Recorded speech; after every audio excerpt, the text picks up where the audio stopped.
ব্রিটেনের Birmingham university লাইব্রেরিতে ১৩৭০ বছরের আগের লেখা পবিত্র কোরআন পাওয়া গেছে।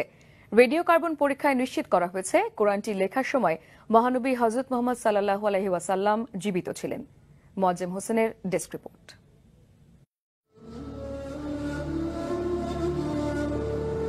Muslims believe the Quran to be the word of God as dictated to the Prophet Muhammad. হিজাজি অক্ষরে হাতে লেখা এই কোরআনটি বার্মিংহাম ইউনিভার্সিটির লাইব্রেরিতে পাওয়া গেছে।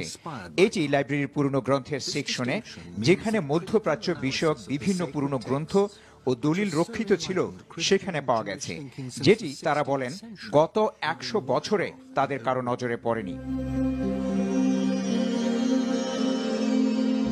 কোরআনটি লেখার সময় নির্ধারণ করা হয়েছে ৫৬৮ থেকে ৬৪৫ খ্রিস্টাব্দের মাঝামাঝি সময়গুলোতে, আর ৬৩২ খ্রিস্টাব্দে হযরত মুহাম্মদ সাল্লাল্লাহু আলাইহি ওয়াসাল্লাম ইন্তেকাল করেন। এর অর্থ শেষ নবীর ৬ ওহী লেখকের কারো হাতে এই গ্রন্থটি লেখা হতে পারে। রেডিও কার্বন পরীক্ষাটি সম্পন্ন হয়েছে অক্সফোর্ড ইউনিভার্সিটির রেডিও কার্বন এক্সিলারেটর ইউনিটে।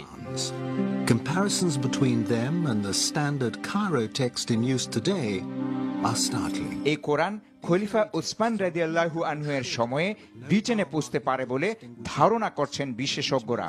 কোরআনটি লেখার জন্য ব্যবহার করা হয়েছে উটের ঘাড়ের চামড়া, পাথর স্লেট ও খেজুর পাতা। যাচাই করে তারা বলছেন পুরনো এই কোরআনটির সাথে বর্তমানে ব্যবহৃত কোরআনের কোনো পার্থক্য নেই।